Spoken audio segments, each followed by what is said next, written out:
Julien Bargeton, le président. Je suis ravi de vous accueillir ici dans, comme je le dis toujours, le plus grand musée d'architecture du monde, 23 000 m² face à la Tour Eiffel.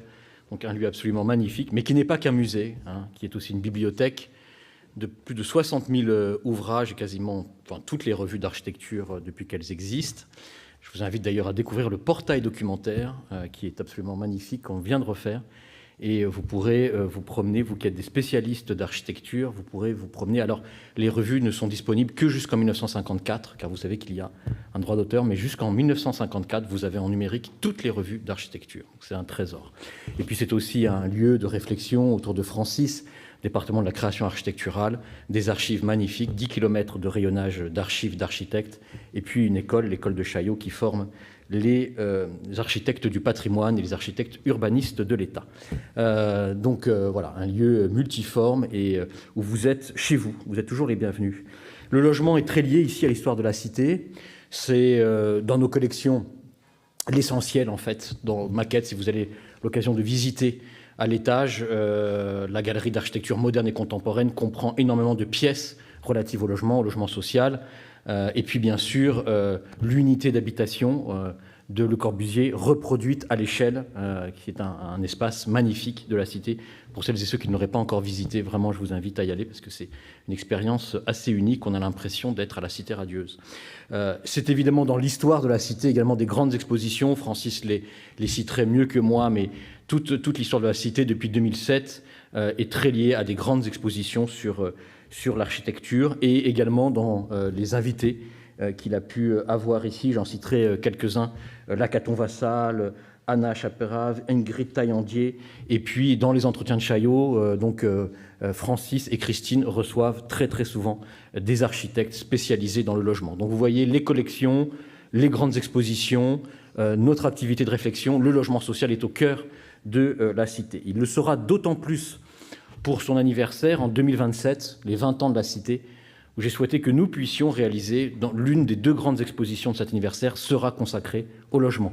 Donc c'est Christine Carboni ici à la Cité et Jean-Baptiste Marie du JPEPO que je salue, qui seront les commissaires de cette exposition et qui permettront aussi de présenter en grandeur nature certains éléments qui font l'histoire du logement collectif en France. Donc c'est évidemment un temps fort de l'anniversaire de la Cité, cette exposition autour du logement. Et puis cette journée, si je ne me trompe pas, qui est votre 6e workshop, c'est le 2e que j'engage, c'est évidemment également très intéressant pour nous, cette idée d'incuber autour du logement et de se dire que comment on fait pour diffuser les bonnes pratiques sur la valeur, notamment la valeur constructive du logement entre architectes, urbanistes et puis les administrations. Il y aura d'ailleurs une table ronde animée par Francis sur une question essentielle qui est la valeur de la qualité du logement. Pourquoi s'impliquer et défendre la valeur de la qualité du logement? Et donc, c'est cette force qui est de faire débattre les maîtres d'ouvrage, les maîtres d'œuvre, les élus. C'est vraiment ce qui fait, à mon avis, la qualité de cette opération engagée pour la qualité du logement de demain, parce que c'est évidemment ce que nous défendons ici, le transversal et la pluridisciplinarité, qui sont aussi au cœur des missions de la Cité de l'Architecture. Et donc, on voit que nous sommes particulièrement en phase sur ces sujets. Enfin, j'en terminerai par là. C'est bien sûr aussi le logement qui est au cœur de la consultation lancée par le président de la République autour des quartiers de demain. Je vous invite d'ores et déjà le 4 mars pour le lancement de cette grande opération ici à la Cité, et puis ensuite en juin pour la Manufacture nationale le 6 juin, et enfin ça se conclura par une grande exposition des lauréats ici à la Cité. Et évidemment ce grand projet du président de la République autour des quartiers de demain, ça concerne aussi l'espace public, ça concerne bien sûr les équipements, puisqu'il y a des paysagistes, etc., qui sont impliqués, mais quand même, quand on regarde les projets, les 10 sites, évidemment, le sujet du logement est au cœur de cette consultation et des propositions que devront faire les équipes, d'ores et déjà très nombreuses, qui ont candidaté. Seuls 3 par site seront retenus, et puis ensuite un seul.